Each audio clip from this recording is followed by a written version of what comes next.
No ar, um programa que mostra, divulga e debate o terceiro setor, dando voz à solidariedade e construindo a cidadania.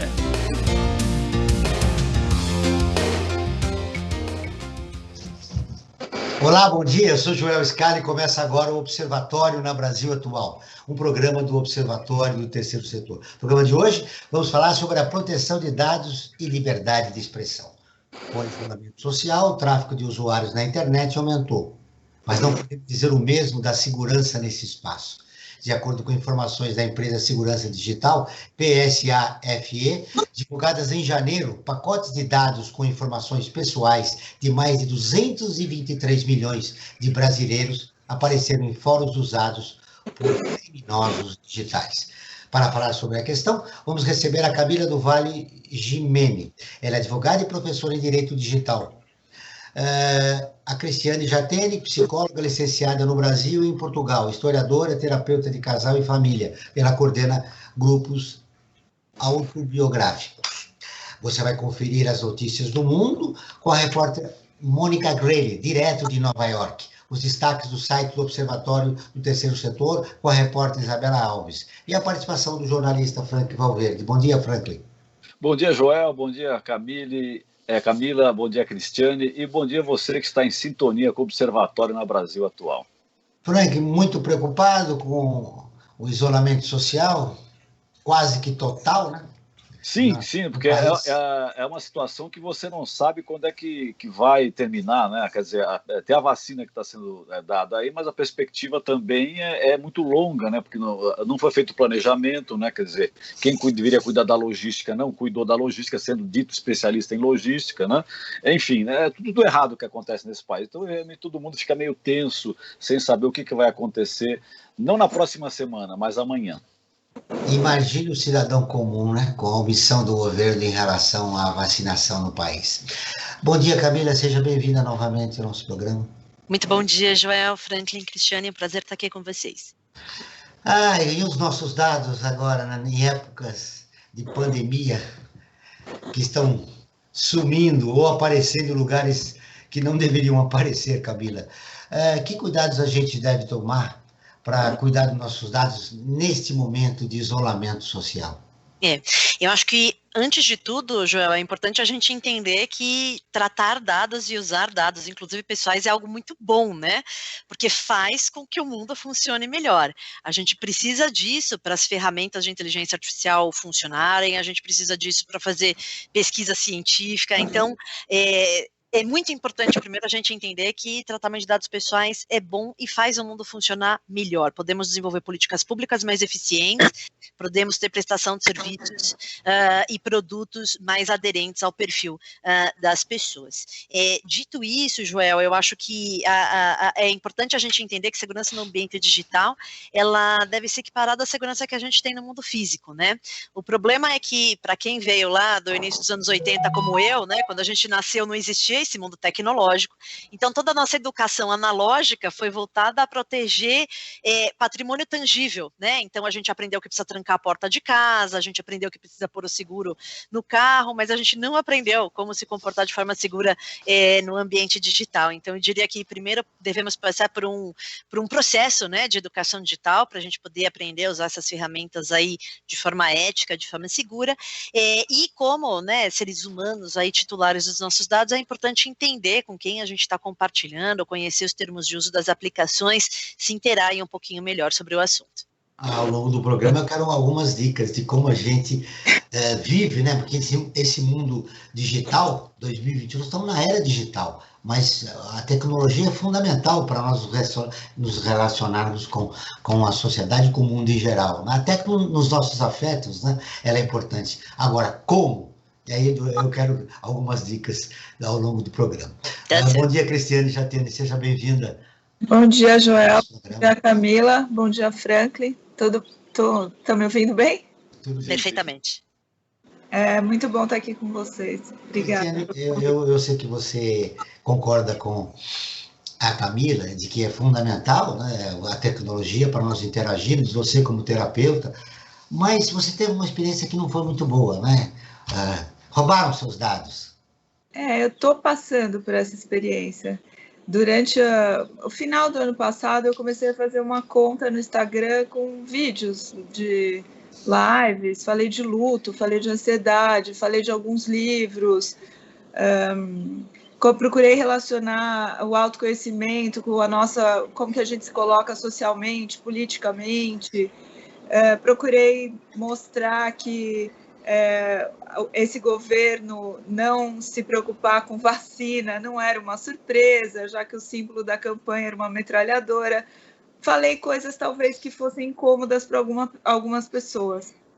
E aí era um trabalho, né? Envolvia um trabalho, né? Eu publicava meus artigos, as frases, enfim, com o conhecimento que eu tenho ao longo dos anos de vida, de estudo, de trabalho.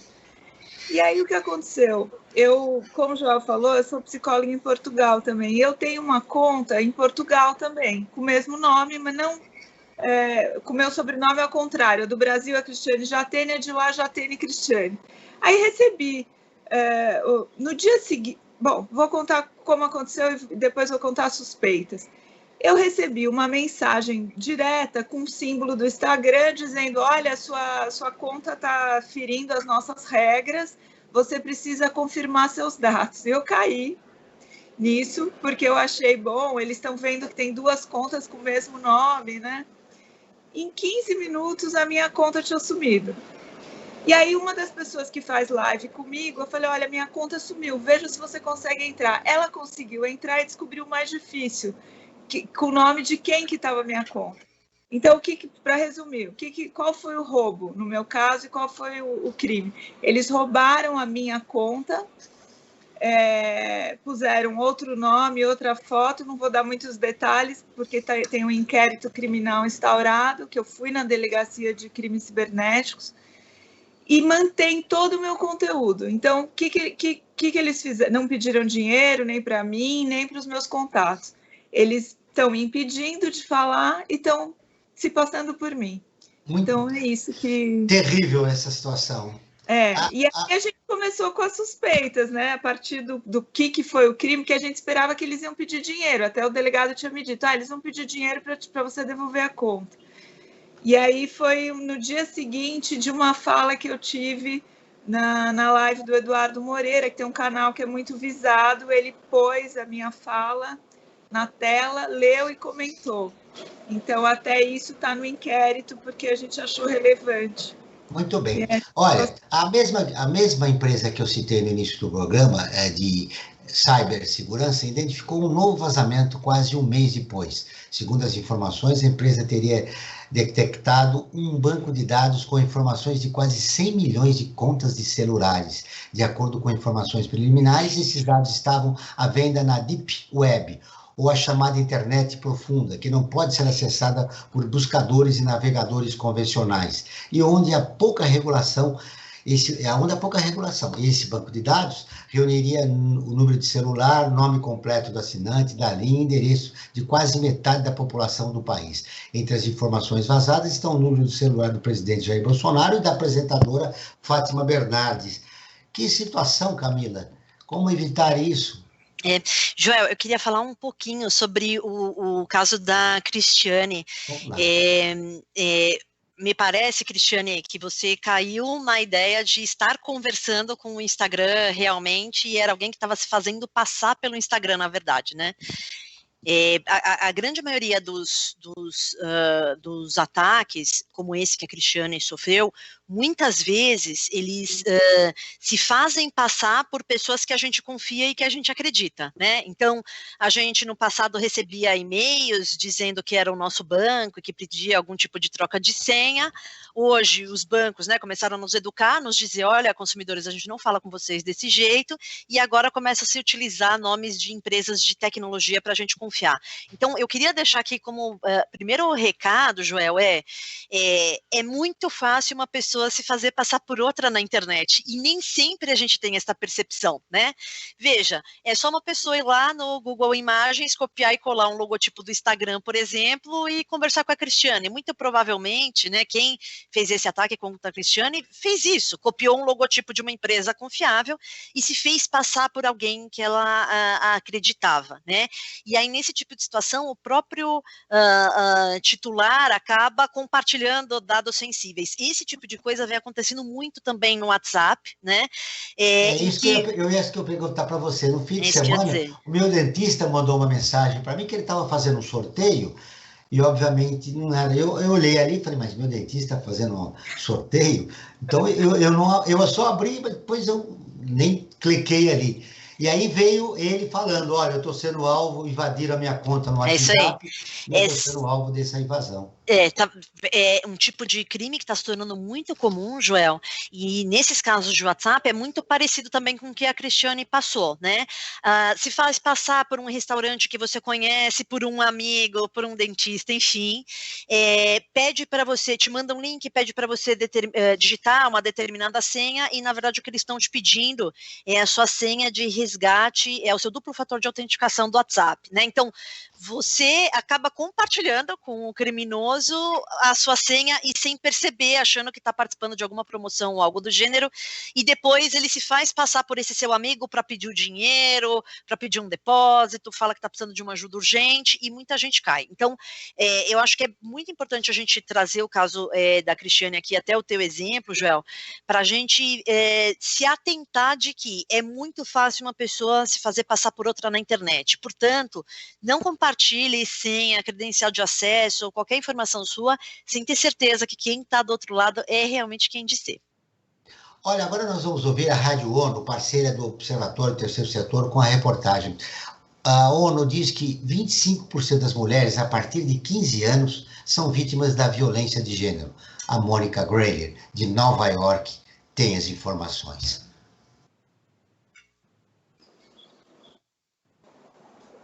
Olá, Mônica. Estamos aguardando a reportagem direto de Nova York da repórter Mônica Grayley. A violência a mulheres está ocorrendo cada vez mais cedo na vida de mulheres e meninas. Num novo estudo, a Organização Mundial da Saúde revela que 25% das adolescentes e jovens de 15 a 24 anos já foram vítimas da violência de gênero. O relatório chama-se Estimativas Globais, Regionais e Nacionais sobre Violência de Parceiros Próximos a Mulheres e Estimativas Globais e Regionais de Violência Sexual advinda de não parceiros. Apesar dos esforços de governos e da sociedade civil, o número global de todas as mulheres continua sendo ao redor de 1/3, sem mudanças ou melhoras na última década. E o agressor está na maioria dos casos por perto, um parceiro ou uma pessoa conhecida da vítima. O chefe da OMS, Tedros Ghebreyesus, disse que a violência a mulheres é endêmica em todos os países e culturas e afeta milhões de pessoas e famílias. Os dados do novo estudo da OMS, em parceria com o Grupo de Trabalho da ONU, relatam dados de 2000 a 2018 e atualizam informação de 2013. Apesar dos resultados chocantes, eles não incluem a situação agravada com a Covid-19 a partir de dezembro de 2019, quando a doença surgiu na cidade de Wuhan, na China. A violência a mulheres é maior em países de rendas baixa e baixa média. Cerca de 37% das cidadãs entre 15 e 49 anos em países pobres sofreram violência física ou sexual e, em alguns países, esse número sobe para metade. Já na América Latina e Caribe e na América do Norte, a taxa é de 25% cada. A região menos violenta é o sul da Europa, com 16%. Da ONU News em Nova York, Mônica Grayley. Continuamos com o Observatório na Brasil Atual, um programa do Observatório do Terceiro Setor. Estamos falando hoje sobre proteção de dados e liberdade de expressão, com a advogada Camila do Vale Gimene e a Cristiane Jatene, que é historiadora e psicóloga. Antes da gente continuar no assunto, preciso repercutir essa matéria vinda de Nova York. Cristiane, quais os cuidados que a mulher deve tomar em pleno isolamento social para evitar agressões? Pois é, Joel.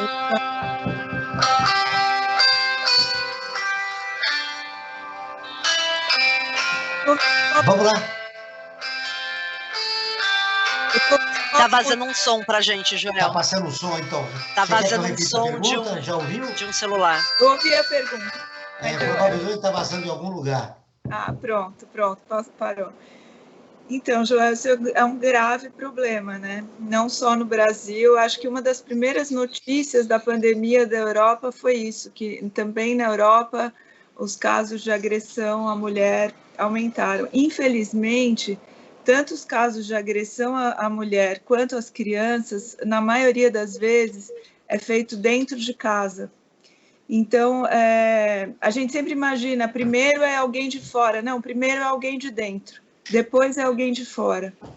Então, no Brasil, a gente tem um 180, que as pessoas podem denunciar, podem ligar. Eu fiz uma pesquisa há uns 10 anos de levantamento de artigos científicos sobre violência contra a criança, né? E o que eu vi ali é que em bairros mais pobres, tem mais denúncia, porque as casas, por duas razões, porque as casas são menos protegidas e porque as comunidades se ajudam mais, se entendem como comunidade. Nos bairros mais ricos, as casas são mais protegidas e tem uma ideia de que, isso é um problema privado, eu não tenho que me meter nisso, né? Então, é comum a gente ver em casos, né, de prédios em bairros ricos que a mulher grita e ninguém faz nada, porque isso é um problema particular.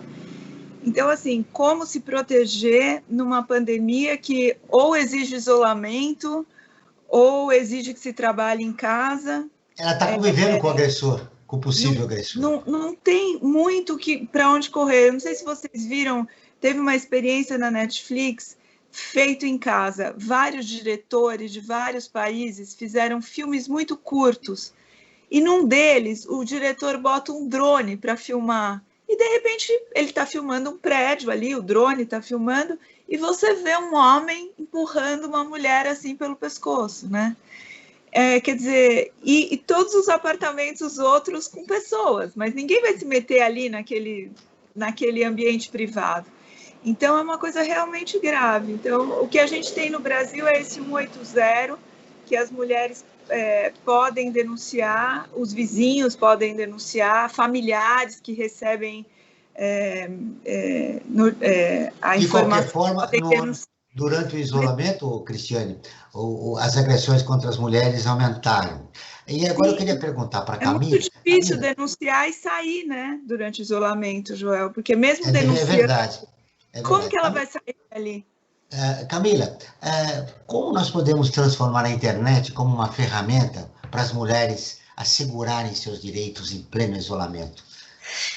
Joel, é importante dizer que o nosso Código Penal já passou por várias alterações, né, inclusive algumas decorrentes por crimes contra mulheres online, né? Uma das mais famosas foi quando a gente teve a famosa Lei Carolina Dickmann, né, em que a atriz teve um dispositivo seu informático invadido, isso gerou uma alteração no Código Penal para criminalização de dispositivo informático. Mais recentemente, a gente teve a inclusão do artigo 218C, que fala especificamente do vazamento de nudes, né? E fala, inclusive, não só da divulgação de imagens relacionadas a estupro, mas também de cenas de sexo e nudez, e aumenta a penalidade quando quem publica isso tinha uma relação de afeto com a vítima. Isso daqui é um retrato do Brasil, né? Homens que têm relações de afeto com as vítimas, então são namorados, são maridos, são companheiros que fotografam essas mulheres e filmam essas mulheres em cenas da intimidade do casal, e depois que se termina um relacionamento, por um ato de vingança, acaba publicando isso na rede, né? O que a gente chama de porn revenge. Camila, em alguns casos dá até morte. Aquela menina lá do Rio Grande do Sul, que teve suas fotos publicadas e ela se suicidou. Exatamente, Joel. Então, esse é um tipo de crime, né, que ele é muito... A vítima, normalmente, é de mulheres, e aí eu posso dizer, em toda a minha carreira, a grande maioria de vítimas que eu atendi eram de mulheres. Com relação a como elas podem usar a tecnologia para isso, Joel, é importante dizer que existem vários aplicativos hoje que funcionam como um botão de emergência, né? Então, enquanto a mulher está sofrendo sofrendo uma agressão, ela pode acionar um botão de emergência num aplicativo que vai acionar uma rede de contatos, inclusive alguns que acionam a polícia, né? Mas pode acionar uma irmã, uma mãe, uma amiga, que seja alguém mais próximo para saber que a violência está acontecendo naquele momento, e inclusive a polícia. Existem ainda alguns aplicativos, né? O Chega de Fio-Fio é um dos famosos, que mapeiam as cidades e apontam dentro das cidades onde as mulheres mais sofrem assédios, né? E aí você começa, é um absurdo pensar nisso, né, Cristiane? Mas você começa a definir por quais ruas você vai passar dentro da cidade, já conhecendo o mapa de onde mais se pratica violência contra a mulher. Então, compartilhamento de informação é importante. É uma restrição da liberdade de ir e vir. É inacreditável que a gente precise passar por isso, né? Eu acho que isso é um ponto, né? Ela falou, a doutora Camila falou a questão isso é uma coisa do Brasil, de botar as fotos da mulher nua, da intimidade e tal. Isso é uma coisa que cabe no Brasil, que as pessoas querem ver, é aceita, e toda mulher sabe, né, que a gente sempre, desde que a gente tem 12 anos, a gente escolhe o caminho, a gente escolhe a roupa. Isso tem que ser muito falado, e eu acho que qualquer punição de violência contra a mulher tem que passar por uma reeducação daquele homem, daquela comunidade, porque isso todo mundo sabe, mas é meio que um acordo tácito. No dia que eu fui na delegacia de crimes cibernéticos, era Dia da Mulher. Eles estavam fazendo uma operação, eles prenderam 1.500 homens. Era uma operação especial, mas é um dia, né, gente? É um dia. E naquele dia eu estava fazendo a live que eu faço lá de Conversa Cidadã, e a pessoa que apresenta, a minha amiga, falou, que é de um coletivo da Zona Leste, ela falou, não, que ela gostava do Dia da Mulher, que ela gostava de ser considerada guerreira. Eu falei, não, eu gostaria de ter liberdade. Eu brinquei, eu sou igual a atriz Andréa Beltrão, que falou que se fosse homem por um dia, a primeira coisa que ela ia fazer é andar sem camisa. É uma brincadeira, mas para ver que a gente realmente não tem liberdade de ir e vir nas ruas, e agora a internet é um espelho, né? E nesse sentido, Cristiane, desculpa te cortar, Joel, mas só para a gente complementar aqui esse tema, o ideal seria que as mulheres elas pudessem escolher quando elas querem ser filmadas e fotografadas numa cena íntima, mas infelizmente a recomendação precisa ser não se deixe filmar e fotografar, porque em algum momento isso pode ser utilizado para te atingir, né? Então, infelizmente, nós não temos ainda um nível de evolução na sociedade para falar permitam-se filmar e fotografar-se nos momentos que vocês acharem que é adequado, oportuno. A gente ainda, infelizmente, a recomendação tem que ser evite o registro desse tipo de imagem, porque isso pode, infelizmente, ser utilizado para, de alguma forma, te humilhar. De qualquer forma, a Cristiane já deu uma informação muito importante. Em plena pandemia, no dia 8 de março, 1.500 homens foram presos aqui em São Paulo. E agora, quem tem mais informações é o Frank Valverde. É verdade, João. O nosso programa de hoje nós temos como tema proteção de dados e liberdade de expressão. E falando em liberdade de expressão, nós do Observatório do Terceiro Setor temos um canal aberto com todos e todas que nos acompanham aqui nos programas da rádio, em nosso portal e nas redes sociais, que é através do WhatsApp. Nós temos um número que as pessoas podem mandar suas mensagens, fazendo críticas, dando sugestões de pautas, falando diretamente conosco do Observatório do Terceiro Setor. Anote o número, aqui de São Paulo, prefixo 11, 98851-2317. Vou repetir, prefixo 11, 98851-2317. E nós do Observatório do Terceiro Setor, nós também costumamos fazer enquetes sobre os temas que nós vamos apresentar em nossos programas. E nós fizemos aqui uma enquete a respeito do tema de hoje. Nós perguntamos, você tem medo que seus dados pessoais sejam vazados na internet? E olha só o resultado, 90% das pessoas se manifestaram que sim, claro, né? Só 10% diz que não tem medo, né? Quer dizer, eu estou nesses 90%, né? Quer dizer, claro que os seus dados vão ser vazados, é complicado, você não sabe que dados pessoais seus que estão sendo vazados, e às vezes não é nem questão dos dados em si, agora a má utilização que podem fazer desses dados. E nessa questão, Joel, eu queria fazer uma questão aqui para a Camila e para a Cristiane, se elas podem desenvolver isso. De que maneira que nós podemos nos proteger? De maneira a gente pode proteger nossos dados? Seria navegando anônimo, né? Quer dizer, que é uma possibilidade que nós temos quando nós entramos na internet, né? De se colocar como anônimo. Seria instalando antivírus, enfim. O que nós podemos fazer? Fica aí a questão para Camila e para a Cristiane desenvolver. Camila, perfeito. Começo por você. Franklin, eu acho importante dizer, e a gente ter isso muito claro em mente, que segurança 100% não existe. E ela não existe nem no mundo digital, nem no mundo físico, né, Franklin? Você pode estar no seu carro blindado, com seu colete à prova de balas, com a sua metralhadora dentro do carro, e aí você está em São Paulo, chove, alaga, e você morre afogado dentro do seu carro, né? Então, segurança 100% não existe, e no mundo hiperconectado também não existirá, né? A Lei Geral de Proteção de Dados Pessoais, inclusive, ela traz a importância de segurança da informação, né? Então, a implementação pelas empresas que custodiam desses dados, né, pelos agentes de tratamento, de medidas técnicas e administrativas para proteger esses dados pessoais. Mas nada é infalível, né? Nem no mundo físico e também não será no mundo virtual. Então, partindo dessa premissa, eu acho importante que a gente primeiro conheça as empresas com quem a gente vai compartilhar nossos dados pessoais, né? E entender o que elas fazem e o quanto elas se preocupam a respeito desse assunto.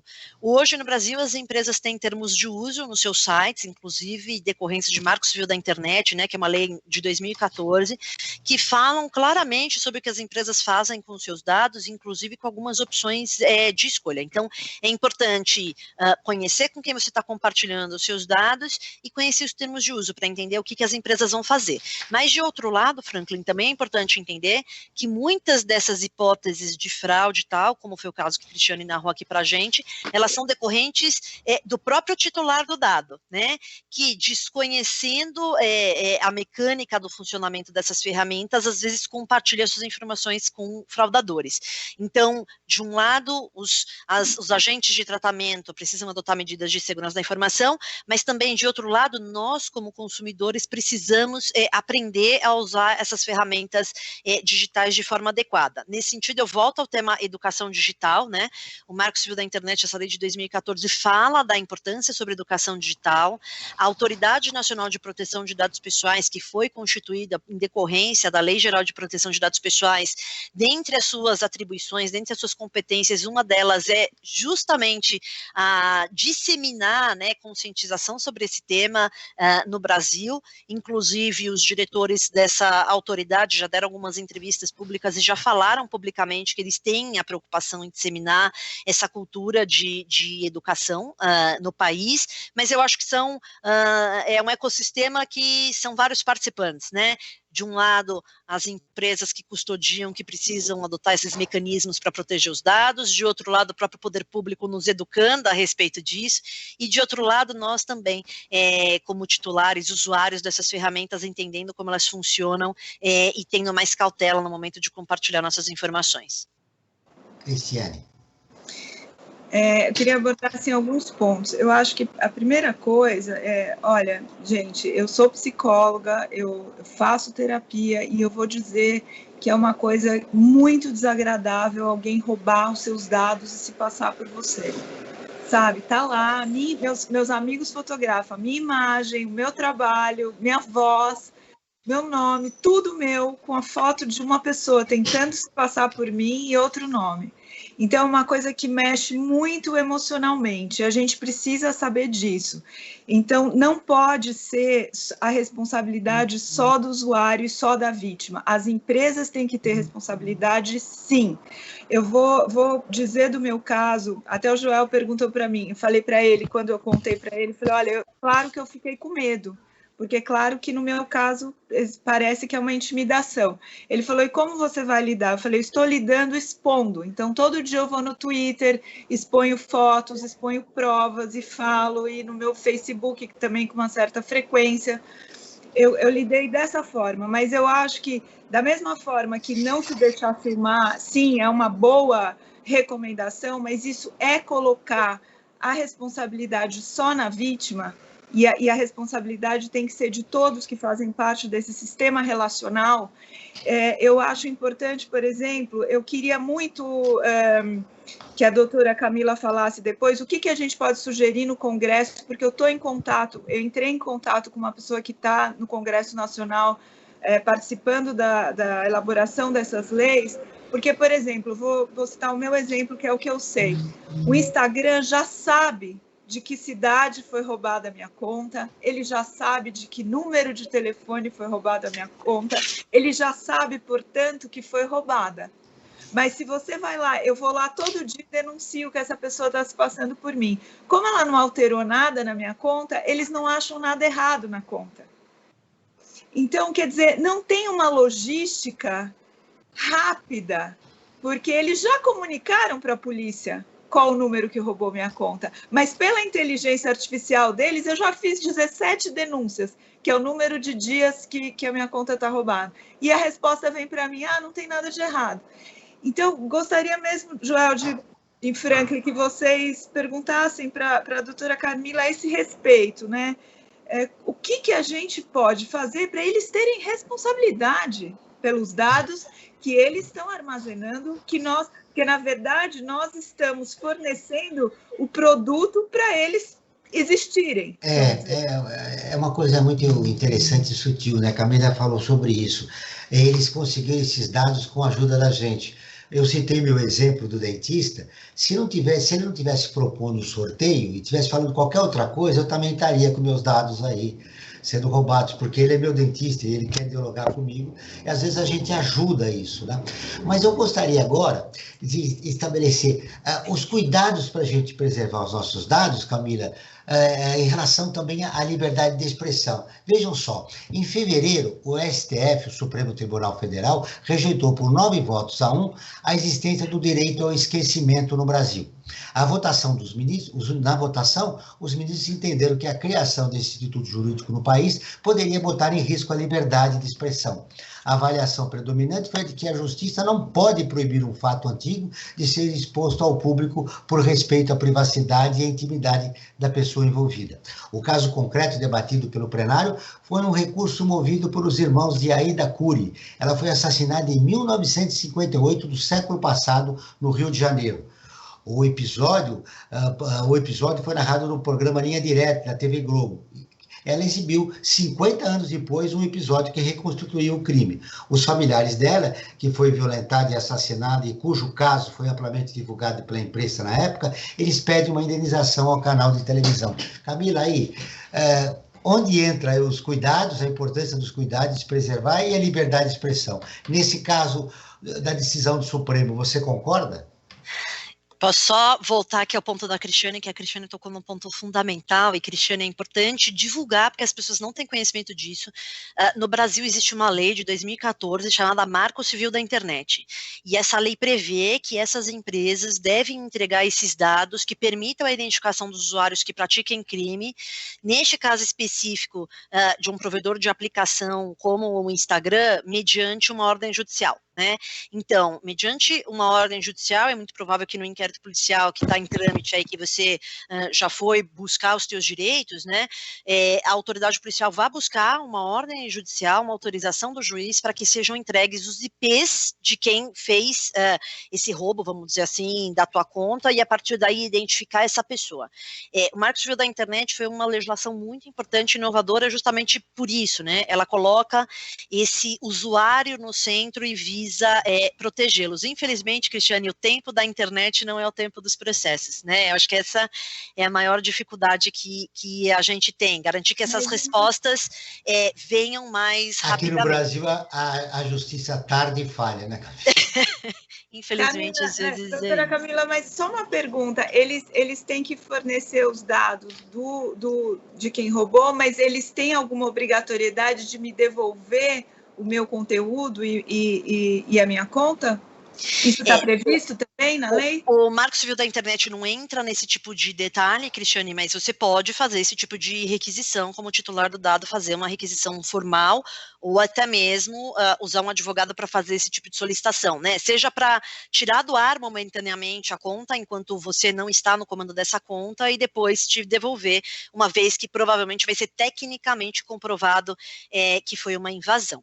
Voltando à tua pergunta aqui, Joel, a respeito de direito à esquecimento, posicionamento do STF. E eu acho também importante a gente dizer que a Lei Geral de Proteção de Dados Pessoais, ela tem como um dos seus principais fundamentos a liberdade de expressão, de informação, de comunicação e de opinião, e ela também exclui, né, então, não se aplica a Lei Geral de Proteção de Dados Pessoais quando esse tratamento de dados é realizado para fins exclusivamente jornalísticos, né? Então, a Lei Geral de Proteção de Dados Pessoais em nenhum momento visa inibir a liberdade de expressão, pelo contrário, entende que isso é um dos princípios fundamentais, né, um dos fundamentos da lei, e inclusive exclui a aplicação desta legislação específica quando a gente está falando tratamento de dados pessoais para fins jornalísticos, justamente porque se entende que para a gente ter um Estado democrático de direito, a gente precisa ter acesso à informação. E quando o caso é público, sobretudo quando o caso é público, né, e que já foi divulgado. Sim, com relação ao direito ao esquecimento, é importante a gente ter aí em perspectiva 2 cenários, né? O primeiro cenário é da onde surgiu esse tipo de discussão, e ele veio de um caso da Europa, de um rapaz chamado Mário Costeja Gonzalez. Ele era um espanhol, e ele percebeu que quando se pesquisava o nome dele no Google, apareciam informações relacionadas a um imóvel que ele teve penhorado por conta de dívidas que ele teve há muitos anos atrás, né? E a ideia dele foi, poxa, a informação é correta, é verdadeira, realmente eu devia lá 15 anos atrás, mas quando vocês ainda vinculam isso, fica parecendo que eu sou um devedor agora, né? E isso talvez seja relevante para a minha vida, mas não para toda a humanidade que está usando esse buscador. Foi daí que saiu esse direito ao esquecimento, e na Europa se entendeu que sim, poderia ser desindexado, mesmo que essa informação fosse correta e tal, porque não era algo relevante para toda a sociedade, era algo relevante somente para o senhor Gonzalez. Aqui no Brasil, embora a gente está falando também de direito ao esquecimento, o caso é um pouco diferente, né? Não é de buscador de internet, é o caso da Aida Cury. A Aida Cury foi uma mulher que nos anos 50 foi assassinada, ela era uma socialite, foi assassinada por alguns jovens na época, um crime que teve uma grande repercussão, e esse caso foi reconstituído no programa de TV Linha Direta, vinculado pela TV Globo em 2004, e a família ingressou com uma ação dizendo, né, que toda vez que esse tema voltava à tona, tal, eles sofriam com a questão da familiar que havia sido assassinada, e o STF falou, olha, liberdade de expressão é fundamental para a democracia, essa informação é verídica, foi obtida por meios ilícitos, e nesse caso eu não posso fazer prevalecer, no caso concreto, um direito ao esquecimento e impedir, né, só em razão de passagem do tempo, a divulgação de fatos ou dados que seriam verdadeiros pelos meios de comunicação. Então, o STF entendeu que aqui o direito ao esquecimento não era aplicável para este caso concreto, mas os ministros ressaltaram muito que este tipo de análise precisa ser feita em caso a caso, né? De acordo com o caso concreto. Então, para esta situação concreta e específica, se entendeu que não valia não era o a lei caso. de esquecimento, né? Exatamente. O que se sobrepôs foi a liberdade de expressão. Para este caso concreto, né, Joel? É exatamente. Como disse você, cada caso é um caso, né? E deve ser discutido. Muito bem, agora eu vou ouvir a nossa repórter, a Isabela Alves, que vai trazer as notícias do site do Observatório Terceiro Setor. Olá, Isabela, seja bem-vinda. Bom dia, Joel. Bom dia, Franklin. Bom dia, as convidadas e ouvintes. Hoje eu trago as notícias mais acessadas do nosso portal. A primeira delas é sobre uma menina chamada Érica, de 12 anos, que transformou um barraco de taipa em escola para crianças. Todos os materiais usados para construir a escolinha e os que são utilizados pelos alunos, como as canetas e os cadernos, vieram de um lixão da região, que também é a fonte de renda da família da menina. Outra notícia é sobre uma menina de 7 anos que parou de comer e emagreceu 8 quilos por conta do bullying na escola. As perseguições e xingamentos foram tão intensos que a menina emagreceu em apenas 6 meses, indo de 20 quilos para 12. E para encerrar, nós fizemos uma matéria especial sobre o líder dos Panteras Negras que foi morto pela polícia aos 21 anos. Conhecido como Messias Negro, o ativista Fred Hampton lutou contra a segregação racial nos Estados Unidos. A sua trajetória e assassinato foram retratados no filme Judas e o Messias Negro, que foi indicado a 6 categorias no Oscar 2021, incluindo de melhor ator coadjuvante para o Daniel Kaluuya, que o interpretou no filme.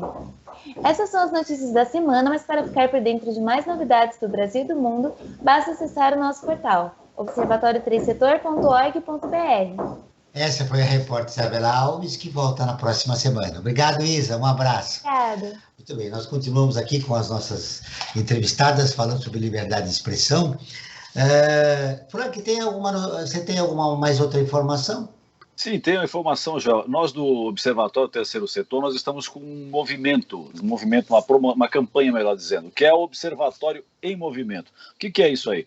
É uma iniciativa que o Observatório teve de ouvir uma série de especialistas das mais variadas áreas do conhecimento para discutirem e para darem dicas e informações de como nós podemos passar por esse momento de pandemia que nós estamos vivendo da melhor forma possível e, mais do que isso, como que nós vamos também passar e viver depois dessa pandemia, porque com certeza o mundo será diferente depois que essa pandemia passar. Há que estar preparado para isso, para se discutir, para saber de que maneira nós podemos passar da melhor forma possível.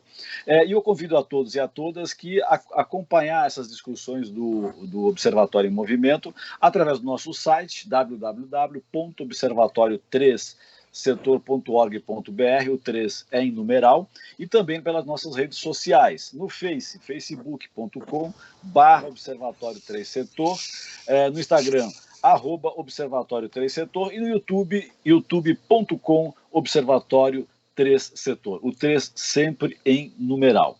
E eu queria aproveitar, João, e lançar aqui uma questão para a Camila e para a Cristiane. É bem verdade que nós não devemos, de forma alguma, acabar penalizando as vítimas. Mas eu queria lançar uma questão que é muito premente para os dias de hoje, a questão da exposição em excesso nas redes. Essa exposição em excesso nas redes, às vezes a pessoa tem uma questão, até a Cristiane, como psicóloga, pode desenvolver, dessa necessidade de querer se colocar. Isso não acaba, digamos, fragilizando a pessoa, expondo a pessoa para sendo alvo fácil para esses malfeitores? Cristiane. Eu queria só falar um pouquinho da última resposta da doutora Camila. Em pesquisa com humanos, né, a gente tem que se comprometer se no caso da gente causar sofrimento, a gente oferecer apoio psicológico. Então, eu acho que no caso dessa mulher que foi assassinada e a família pediu esquecimento, eu acho que realmente precisa ser considerado o sofrimento que eles voltam a sentir com essa reconstituição de tudo isso. A mesma coisa, foto de pessoas mortas, fotos dos corpos, que, enfim, a informação pode ser dada, mas não precisa expor tanto, né? Já falando também dessa pergunta do Frank, ele está falando de se expor na internet e a própria pessoa, mas eu estou falando de expor em outras pessoas. Então, eu acho que, por exemplo, o programa Linha Direta poderia... No caso da pergunta do Frank, é uma escolha, você quer aparecer eu acho que o programa Linha Direta poderia reconstituir o caso, mas não precisaria falar o nome, por exemplo. Poderia dizer que é um caso verídico, mas não precisava falar o nome, o sobrenome, expor a família novamente, tudo isso. É uma ideia apenas. A questão do Franklin, eu vou linkar um pouco com o que a Camila falou antes, de que no Brasil essas coisas de mulher pelada acaba tendo público e tudo mais. Eu acho que tem uma coisa ambígua, né, Franklin? As pessoas não gostam disso, mas acabam se expondo porque querem likes, porque querem serem amadas, acham que aquilo vai dar uma popularidade. Então, eu acho muito perigoso. Realmente, eu acho que eu, pelo menos, quando são fotos mais pessoais da minha família ou dos meus sobrinhos, ou, enfim, coisas que são muito... que expõem a minha vida, eu boto no modo privado. Não é uma segurança total, como a doutora Camila falou, não existe isso. Mas as coisas públicas, eu procuro colocar mais coisas que vão interessar as pessoas, coisas de psicologia ou de história, que tem interesse, não a minha imagem, ou enfim, porque acho realmente que a gente fica exposto. Não acho que isso seja motivo para ataques. Até tem um artigo meu no próprio Observatório em Movimento sobre o caso do julgamento da Mariana Ferrer. Não acho que isso seja motivo, Mas eu acho, sim, que a gente deve se preservar. Coisas que tenham interesse para as pessoas, não a nossa imagem, se a gente mudou o cabelo não sei como, botou uma roupa não sei como, acho que não tem interesse. Antes de ouvir a Camila, eu quero dar um recado para você. Você quer ficar informado sobre projetos, causas sociais e direitos humanos? Siga o Observatório Terceiro Setor nas redes sociais e acompanhe informações do Brasil e do mundo.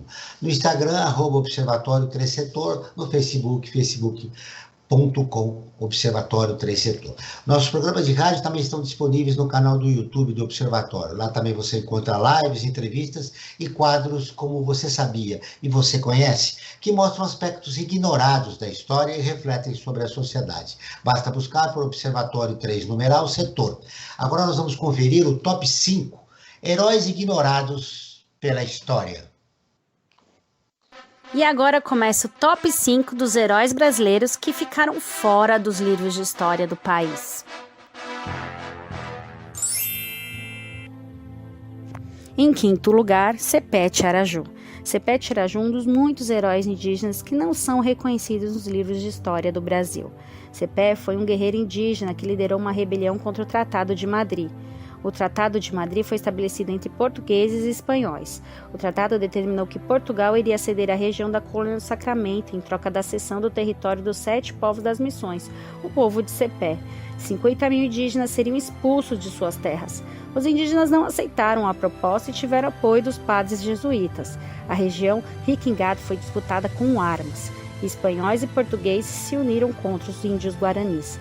Com armas de fogo, a batalha foi um massacre de indígenas. Sepé, antes de ser morto com mais de 1.500 índios, disse uma frase conhecida até hoje: "Essa terra tem dono".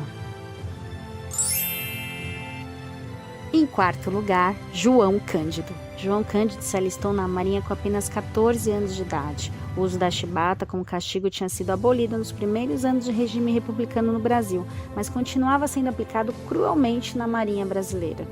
Um contingente de 90% de negros e mulatos, centenas de marujos continuavam sendo castigados como no tempo da escravidão. Os marinheiros, insatisfeitos com a má alimentação e os castigos cruéis, fizeram um movimento conhecido como a Revolta da Chibata. João Cândido assumiu o controle e acabou com o motim. Foi chamado pela imprensa como Almirante Negro. O acordo seria o fim do castigo e a anistia dos rebelados. Mas o governo não cumpriu o acordo, expulsou os marinheiros e prendeu João Cândido. Ele foi levado à masmorra, onde morreu vários companheiros. João Cândido chegou a ser internado como louco no Hospital dos Alienados. João Cândido foi absolvido, mas expulso da Marinha. Depois da revolta de João Cândido, a Marinha aboliu os castigos cruéis, mas João Cândido nunca foi reconhecido. Em terceiro lugar, a Juricaba. A Juricaba foi líder de uma das maiores guerras indígenas de resistência na Amazônia. A ocupação portuguesa na floresta escravizava os índios e deslocava as tribos, expulsando-os de suas terras. A Juricaba conseguiu salvar várias tribos, montando esquema de segurança que dificultava o deslocamento dos portugueses pelos rios e lagos. Mas, infelizmente, os colonizadores conseguiram organizar uma grande investida contra a Juricaba. Foram mais de 300 malocas incendiadas, 15 mil indígenas mortos, incluindo mulheres, crianças e idosos. A Juricaba viu sua tribo inteira ser massacrada. A Juricaba foi preso para ser vendido como escravo. Durante a viagem concorrente, se atirou no rio, preferindo a morte do que virar escravo dos portugueses. E foi mais um herói brasileiro que ficou fora dos livros de história do Brasil. Em segundo lugar, Luiz Gama. Luiz Gama era filho de homem branco e uma mulher negra escrava e foi vendido como escravo pelo próprio pai aos 10 anos de idade em Salvador. Conseguiu se alfabetizar aos 17 anos e na justiça também conseguiu sua liberdade. Tornou-se advogado e ao longo da sua carreira libertou mais de 500 escravos. É conhecido como um dos maiores abolicionistas do Brasil, mas infelizmente está fora dos livros de história do país. Em primeiro lugar, Dragão do Mar. Francisco José do Nascimento, conhecido como Chico Matilde ou Dragão do Mar, era um jangadeiro e abolicionista que conseguiu com seu movimento fazer o Ceará abolir a escravidão 4 anos antes que o Brasil com a Lei Áurea. Francisco era chefe dos jangadeiros em 1881 e convenceu os colegas jangadeiros a se recusarem a transportar para navios negreiros os escravos vendidos para o sul do Brasil. A atitude levou ao fim da escravidão no Ceará. Dragão do Mar virou o símbolo da resistência contra a escravidão no Brasil e foi homenageado posteriormente pelo governo do Ceará com seu nome dado ao Centro Dragão do Mar Arte e Cultura. E a história completa de todos os heróis citados aqui está no nosso quadro Você Conhece no nosso canal do YouTube. Aproveite e se inscreve, toda semana tem novidade e curiosidade. Até o próximo Top 5. Muito bem, eu quero, antes que a Camila responda a questão do Franklin, dizer para vocês que o tempo passou rápido, nós temos só mais 10 minutos, mas eu quero dar uma informação aqui, Camila, que eu reputo que é essencial.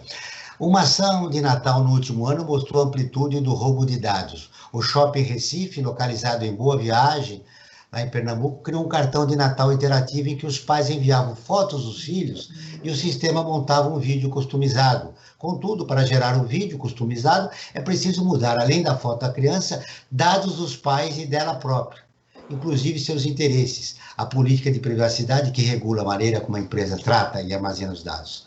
Ela sequer está disponível na página inicial dos shoppings. Para ter acesso a ela, é preciso integrar as informações antes, o que contraria a Lei Geral de Proteção de Dados, que prevê o consentimento inequívoco sobre o uso dos dados. Além disso, os termos de uso dizem que o shopping pode coletar, além das informações que os pais preenchem, também registros de acesso e geolocalização e que os dados podem ser processados por empresas ligadas ao shopping. Os pais nada sabiam. As informações foram denunciadas pela Intercept Brasil. Está aí essa informação. Camila, eu quero que você responda rapidamente a questão do Frank, quem decide, né, se expor seus dados de uma maneira exagerada nas redes sociais, essa coisa dos shoppings que fazem promoções e aí no caso um chamariz com criança, né? Quem não quer colocar foto dos filhos lá, e no fim seus dados estão indo, você não sabe para onde. Já estamos a 5 minutos, Joel. Enfim, Camila, responda isso em 30 segundos cada uma, porque eu quero suas conclusões finais, você e da Cristiane. Bom, antes de responder, precisa ter um ranking das heroínas brasileiras, hein, gente? Foram 5 heróis. Semana passada. Heroínas, maravilhoso. Então vou acessar e vou procurar. Lembramos da semana passada, que me tem na cabeça hoje, a Zuzu Angel, que foi morta na defesa do filho. Do filho. Zuzu Angel. Maravilhoso. Tivemos a Marielle. Marielle Franco. Ótima. Eu não sei se você lembra das outras 3, Franklin. Eu agora não estou lembrado, não. Mas fizemos isso 2 semanas em seguida. Aliás, esse é o mês internacional da mulher. A presença de vocês duas aqui está para a gente registrar a opinião da mulher, que é fundamental para a gente mudar essa realidade da sociedade brasileira. Meu pleito já foi atendido e está superado. Vou acessar para conhecer as heroínas brasileiras. Finais, por favor, do programa. Eu diria, Franklin, que a gente precisa adotar uma premissa básica que é: quem precisa conhecer a nossa informação? Né? É um princípio de segurança da informação que é baseado na ideia need to know. Quem precisa conhecer? A gente precisa saber que grande parte das fraudes são ocasionadas por engenharia social, que são informações que nós mesmos deixamos públicas na rede. Dito isso, vou contar um caso pequenininho que vai fazer todo sentido aqui. Teve um rapaz... rápido, por favor. Rapidíssimo. Teve um caso de um rapaz norte-americano que ele publicou no Twitter dele que ele estava muito feliz que ele ia viajar com toda a família de férias e quando ele voltou a casa dele tinha sido assaltada. Quem precisava saber que ele ia viajar? Será que todas as pessoas no Twitter? Ou será que só talvez os colegas de trabalho precisavam cobrir ele? Ou talvez a mãe dele que não ia conseguir contatá-lo enquanto ele estava de férias? Então a ideia é, vamos publicar aquilo que as pessoas precisam saber, mas aquilo que as pessoas não precisam saber da nossa vida, a gente evita a publicação. Em linhas gerais, é isso. Muito bem, tá aí. Eu quero agora as conclusões das nossas duas convidadas, agradecendo a vocês pelo programa. Sinto que não deu para conversar sobre tudo, mas como você é uma especialista no assunto, em 30 segundos você pode resumir o que mais importante a gente precisa saber sobre para preservar nossos dados e a gente não cair numa situação como a da Cristiane. Camila. Perfeito. Lembrando você, Camila, que um banco de dados de 8 milhões de brasileiros pode ser comprado aí nas redes sociais por $320. Eles estão oferecendo. Os dados... Bom, eu acho que é importante a gente ter esta ideia, este conceito, né, de que segurança não é sobre o ambiente físico, é também para o ambiente digital, então a gente conhecer com quem a gente compartilha, em especial conhecer os termos de uso das plataformas que a gente está utilizando para saber efetivamente o que estamos fazendo com as nossas informações, já que na sociedade da informação, muitas vezes a gente não paga os serviços e os produtos em dinheiro, mas paga com os nossos dados. Muito bem. Lembrando que o país foi campeão em vazamento de dados aqui na época da pandemia. Ele supera qualquer outro país do mundo. Cristiane, em 30 segundos, suas conclusões finais, o que você gostaria de deixar? Só vou agradecer vocês, foi ótimo estar aqui com vocês três. E foi bom saber dessa informação que a doutora Camila falou, quer dizer que as empresas não têm essa obrigatoriedade de devolver os nossos dados. Então, acho que é uma coisa que pode ser acrescentada na lei. E essa mesma premissa, né? Ela falou mais ou menos em outras palavras o que eu falei, mostrar só o que interessa, né? Só o que é importante para o público. Muito bem. Lembrando que o brasileiro não sabe proteger seus dados porque não tem uma cultura de informação, né? Eu acho que o desafio é da informação, não é isso, Camila? Perfeito, estou de pleno acordo, Joel. E conhecer esses termos de uso, né, que são enormes também, acho que poderia mexer alguma coisa aí, né? Nesse sentido, a nossa legislação já prevê, viu, Cristiane, que eles sejam diretos, objetivos, claros. Com certeza vocês contarão outro dia, você, Camila, para a gente contar um pouco, você contar para os nossos ouvintes os seus conhecimentos a respeito desse assunto importante, sobretudo nesses tempos de pandemia. O Observatório na Brasil Atual está terminando. Eu agradeço a presença de Camila do Vale Gimene, advogada e professora em Direito Digital. Cristiane Jardim, que é historiadora e psicóloga licenciada no Brasil e em Portugal. Esse programa foi produzido pela equipe do Observatório do Terceiro Setor. Na próxima terça-feira, você acompanha o nosso programa Brasil Cidadão, sempre com assuntos importantes da atualidade. Antes de fechar o programa, um abraço, Franklin. Até o próximo programa. Até o próximo. E nós ficamos por aqui sempre na luta por uma sociedade mais justa, solidária, sustentável e tolerante. Até o próximo programa. Obrigada, gente. Até, obrigada. Você ouviu na Brasil Atual mais uma edição do Observatório do Terceiro Setor, sempre na luta por uma sociedade mais justa, solidária, sustentável e tolerante. Observatório do Terceiro Setor, o olhar da cidadania.